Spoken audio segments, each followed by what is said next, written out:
it's Jennifer from Belladonna's Botanicals here.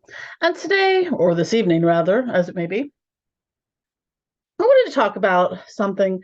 I probably mentioned it in passing before. Because a lot of what I do not only branches the witchcraft realm, but also it dips into the wellness community as well, being, an aromatherapist, herbalist, a Reiki master, doing energy work and things like that. So I see a lot coming from different communities, and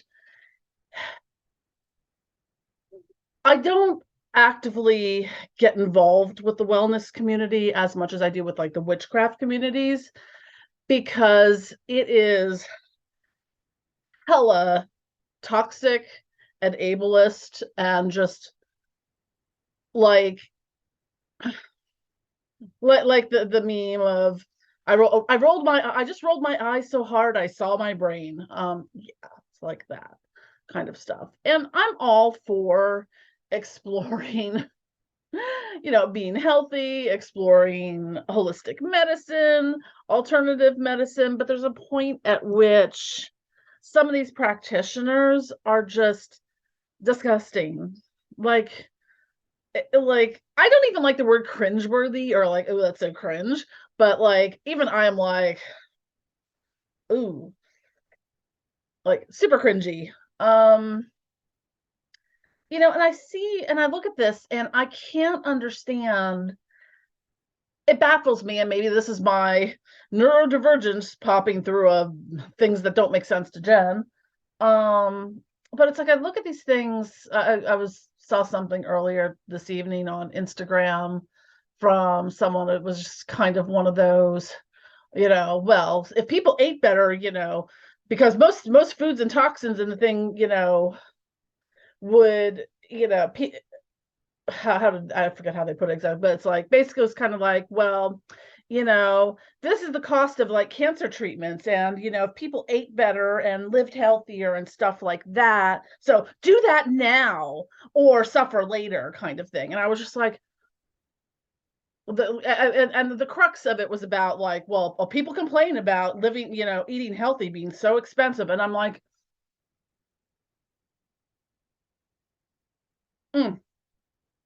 that's some toxic, ableist, elitist nonsense. That's in a perfect world where there's no people suffering from poverty or disabilities. Sure.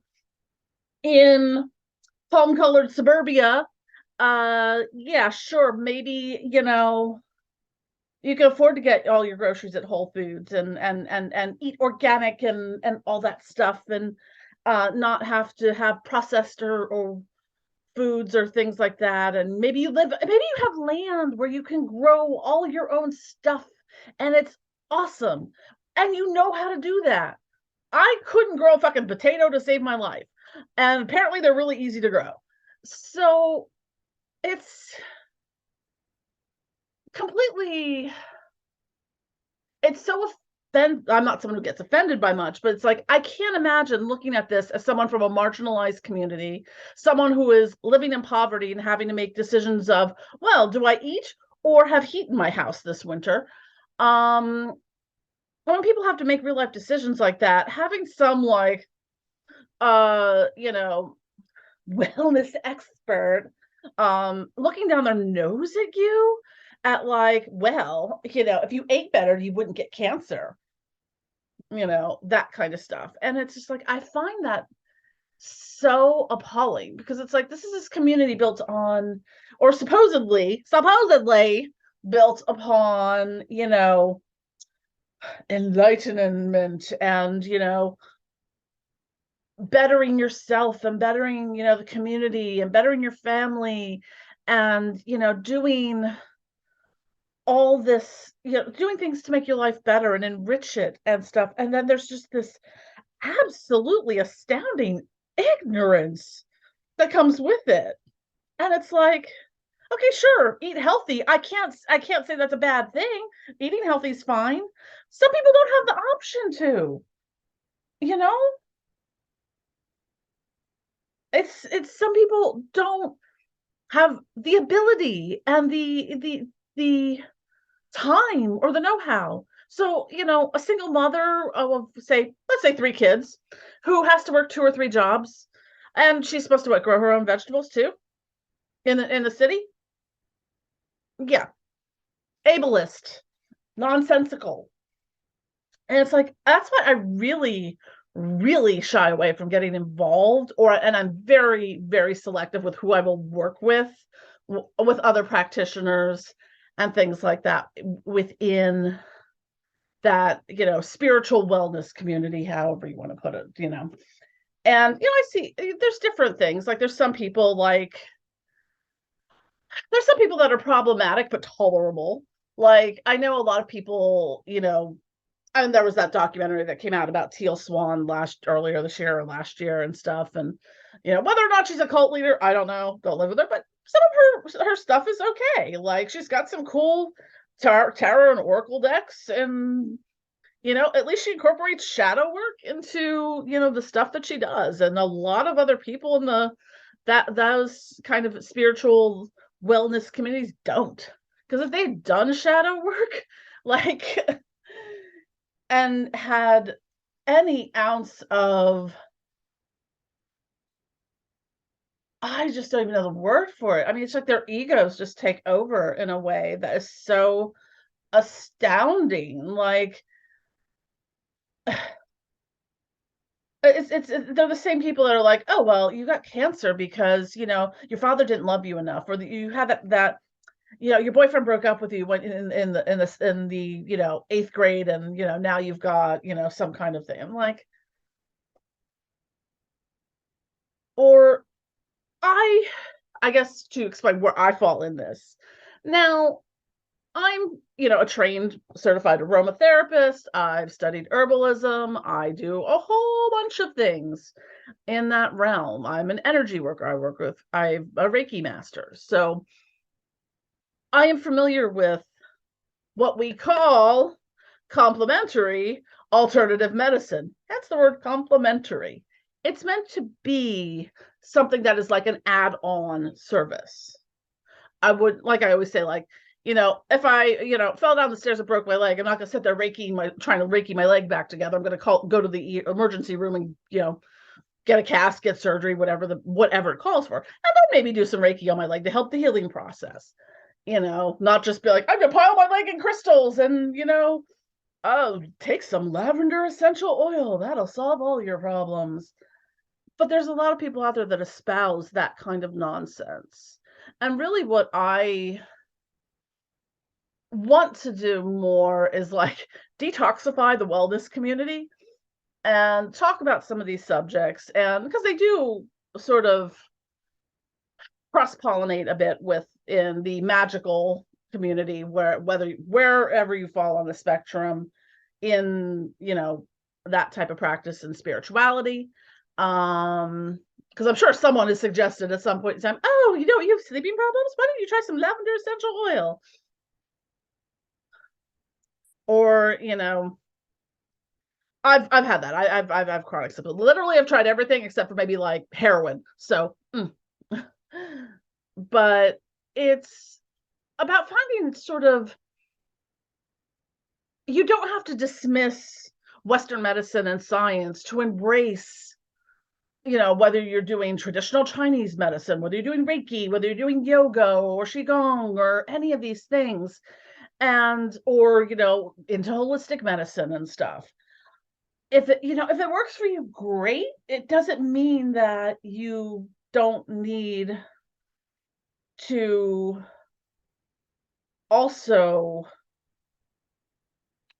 there's a lot of advances in Western medicine. I'm sorry, I have complex mental health issues and am on the spectrum. I'm sorry, there's only so much lavender essential oil is going to do for me. And believe me, I'm an aromatherapist. I understand the mechanisms of how essential oils and herbs work versus the chemicals and molecules that are in some of the prescriptions I need to take every day to function. There's not, use as many essential oils as I want, but I still have high blood pressure. I'm not going to risk having a heart attack because, well, I want to live the healthy wellness lifestyle, so I'm not going to take, modern pharmaceutical medication. And believe me, the pharmaceutical industrial complex is shady as fuck, and I'm not blindly following that, but at the same time, I am not going to solve any of my problems with an avocado smoothie. And my, alone. And looking at the big picture when you're talking about something, which is the irony of when people talk about these holistic, things. It's like holistic, but let's exclude, all of Western medicine. Let's pretend frankincense essential oil does just as good of a job as measles vaccines do. Because I've seen it, and a lot of, and I have talked about before on this channel, is the toxic positivity and the gross misinformation that comes through multi-level marketing companies like Young Living, doTERRA. Young Living particularly is pretty heinous and cult-like. But because I was involved with that for a while until I realized, I'm like, holy shit, that's a cult. No, get the fuck out of here. Because it's like when you can't even have a conversation and question anything, when you're just handed a document of here's the answers you're supposed to give if anyone has any questions.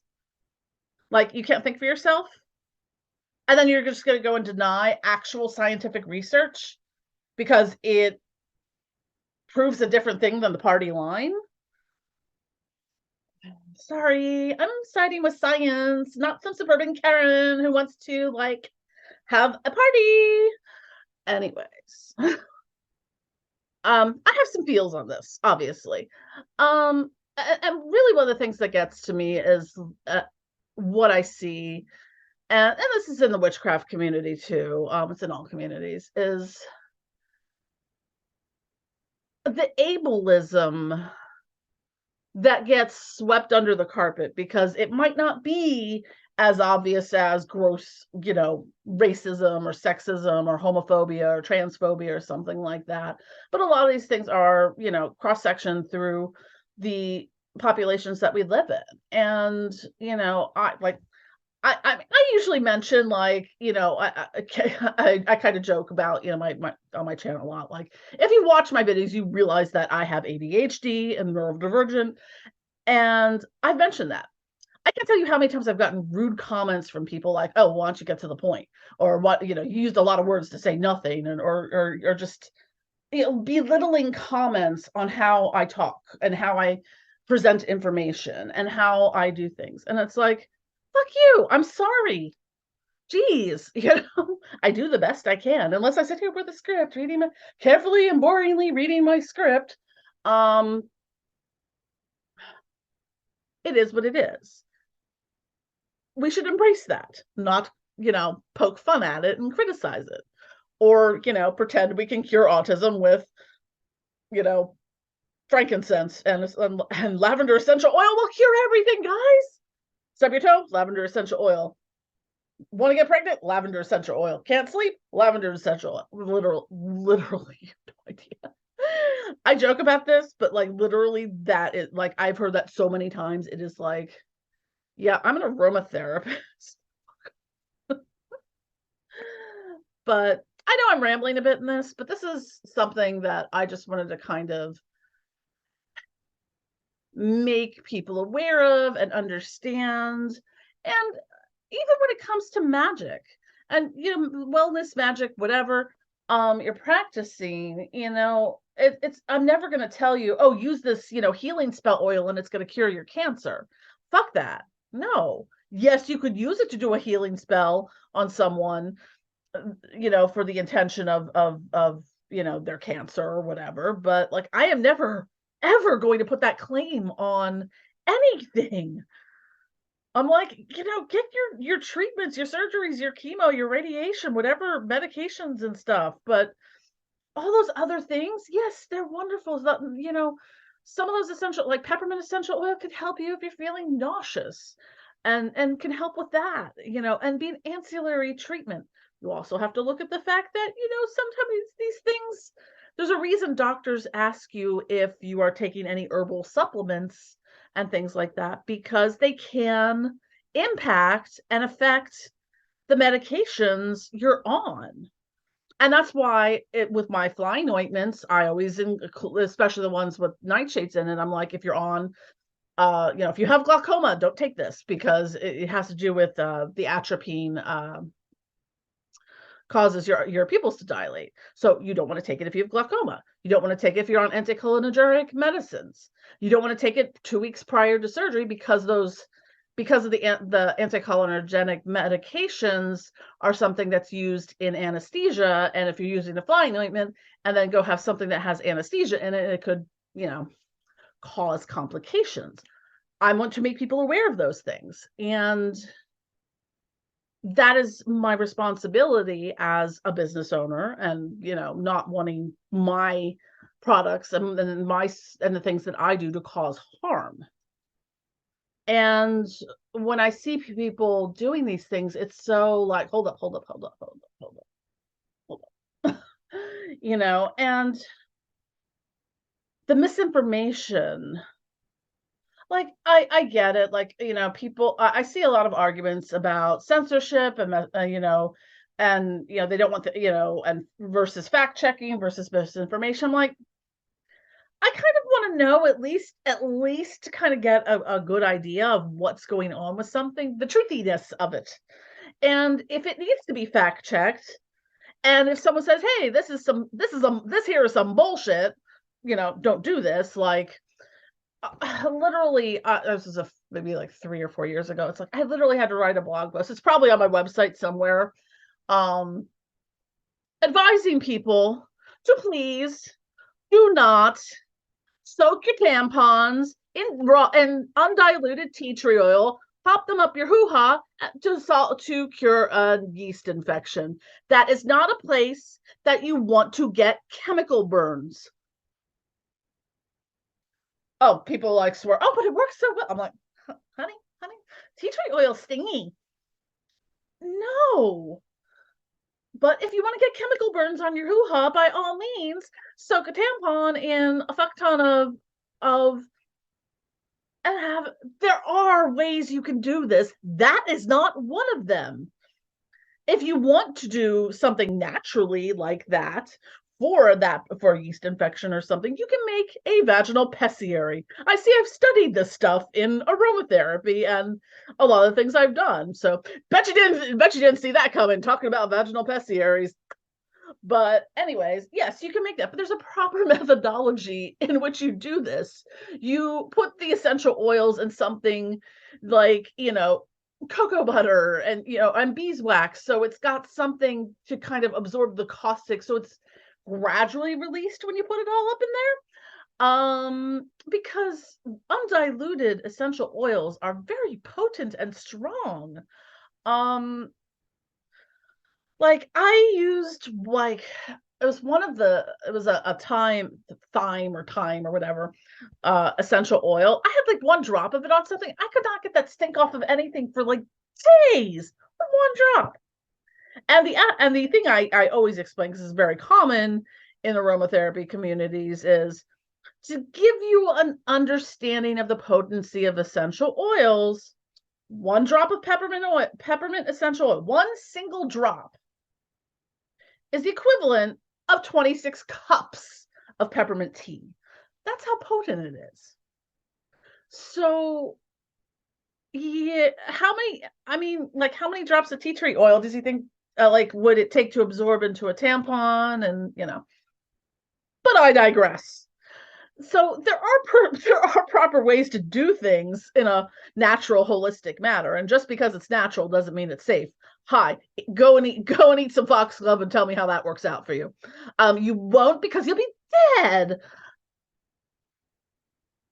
So that's another one of those misconceptions that comes through in sort of the wellness thing of, oh, that's natural, so it has to be good for you, or it has to be, it's totally 100% safe. I'm like, heroin comes from like opium poppies. Is that safe? Karen, tell me. Karen from the suburbs, can you tell me? Is that safe? So, anyways, I know this has come off as a little snarky, but it's a subject that I am very passionate about and have been for a great many years. Because prior to really my sort of reemergence and stuff into sort of the witchcraft realm and all that, like it was a weird. I rolled in back into witchcraft through the wellness community because I studied aromatherapy, I studied herbalism and all these things. I always was, as I've talked about many videos, always was into spiritual stuff too. But I don't know, maybe it's just my rebellious nature. Maybe it's just my, well, actually, as my niece would say, well, actually, about that, of wanting to educate people on, yeah, essential oils can be great, but they're not going to cure cancer, probably. Or if you do, you're not going to figure out how to cure cancer with essential oils at a MLM essential oil party in the suburbs, Karen. Sorry, suburban Karen. I'm picking on you today. But I've seen that kind of information espoused so much. It's things you can cure with the miracle cures, with diets and certain exercise things, and essential oils and all this. And it's like there's a lot that goes into the study and understanding of aromatherapy. It's not just spraying some lavender essential oil into the air and calling it a day. There's actual science in this. The same thing with herbalism, because there's these whole fields called botany, and plant sciences and environmental sciences and things of that nature. So I had to study a lot of fucking science behind these things and like understanding the chemical compositions of certain types of plant materials, whether they're in essential oil form or whether they're in their, dried or raw herb form, because it can vary greatly. And, understanding why I think one of the reasons that lavender is calming, because it has monoterpene alcohols in it, and that is a calming chemical component. So I mean, same thing with things like chamomile. Certain things have chemical components that give them their therapeutic properties that they have. So that's not total woo woo BS. That's the actual science of it, and I'm a big old nerd for the actual science of things. Which is funny being, magically and spiritually oriented, but, I believe in the power of intention. I believe that, we can do things. Otherwise, I kind of would call bullshit on myself here at this point. But, I'm never going to, as I said before, anything that I create, whether it's something for the purpose of doing magical witchcraft rituals, or I create a lot of self-care products, like a lot of the bath salts I make, a lot of the crystal healing oils. No, this crystal healing oil is not going to magically cure your emotional trauma, but it's something that you can use as an ancillary method of working on your emotional trauma. It's something that might make you feel better even just for that moment. And is it going to cure it? No. Can it help with the other things? I wouldn't say just smear this on your body and stop taking your medications and call it a day. No, I'd never say that, because I know the importance of mental health and I know the importance of therapy. And I know that some people need to be on the medications that they're on. I do know, however, also having been there myself, that some people are way over medicated. So it's understanding the nuance. It's understanding that one single mode or methodology isn't the right one, the correct one, the only one, stuff like that. This all these things can work together, and we don't need to be so exclusionary when it comes to that. And I've seen that on the witchcraft side too. I mean, I've seen people like flip through I've got a problem, let's solve it with magic first, before, like, have you thought of maybe just putting a band-aid on the scratch? Do you really need to summon Archangel Raphael to heal your paper cut? Maybe call on them for something bigger. but it's some people, that's what some people do. And okay, if that's your go-to, whatever. But I think that, especially when we look at the greater spiritual community, and because the Venn diagram of the spiritual community overlaps with the wellness community in a lot of areas, and you've got various facets of all of them. And I just I think it's just finding the balance and finding the understanding, and understanding kind of maybe some of the science behind things, because I look at that sometimes. I have a lot of books on crystals, and what is this crystal good for? I'm like, who decided that this crystal is good for colon cancer? I want to know how they figured that out. Like, well, how does this crystal support colon cancer, or how does this crystal support bursitis? Who decided this? Or how did they figure this out? Like, so some of it I realize is in things is kind of placebo effect, but also there's a lot of different. I mean, the human body is comprised of a great many chemicals, minerals, and water, and poop, and all sorts of things. So maybe there's some relation there, but it's always I always kind of question that. I'm like, so who decided that rosemary was good for protection? Like how did that come about? Like, or some of these things. Like, I always just wonder what was the origin story of this, or who discovered that. Um, but anyways, I've been rambling on for long enough. I'm just gonna say once again, like, the wellness community, y'all need to do better. Y'all really need to do fucking better, because I you know I stay as far fucking away from that as I possibly can, because y'all some toxic motherfuckers, like, seriously, check yourself, check your privilege, realize that, uh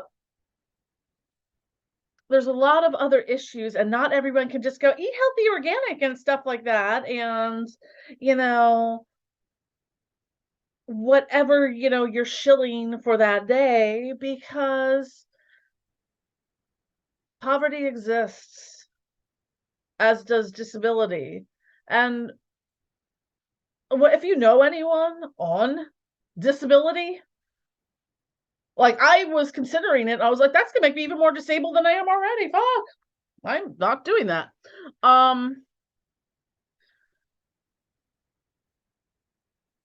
There's no reason to look down your nose at people who can't afford your lifestyle. There's no reason to shame them because they're impoverished and can't afford, I mean, and even people who aren't impoverished. I've had times where, I've had a lot of medical bills this year, and that's fucked up my finances more than once. And you're waiting for things to clear and stuff, and it's like, well, I can eat, I can pay my employees, or I can buy supplies. You can do only one, pick one. Or you can pay your mortgage, but maybe you can't afford to go grocery shopping this week. So it's so offensive and disheartening to see these communities that tout themselves on being, so enlightened, being so myopic and so egotistical and narrow-minded, looking down on the less fortunate. And that's just gross. Like, really, really gross. And ill. Ill. And I say again, ill. Anyways, if you've done watching this, thanks for listening to me rant and ramble about the um toxic positivity bullshit of the generalized spiritual wellness community. And I'll probably talk about this topic from time to time, because I think it's something that really needs to be mentioned, needs to be talked about more, like, okay, we just need to detoxify the wellness community and spiritual communities because that they're all in various ways full of a lot of toxic nonsense. And I'd kind of like to not have people think I'm a crazy person because I'm a Reiki practitioner, or I work with essential oils, or I'm a witchy poo, or whatever. Like, it's those people that give us a bad name. It's those people that make us look like, yeah. So, anyways, thank you for watching. Don't forget to click like and subscribe, and much love to you all. And to the wellness committee, do better. Seriously, do better.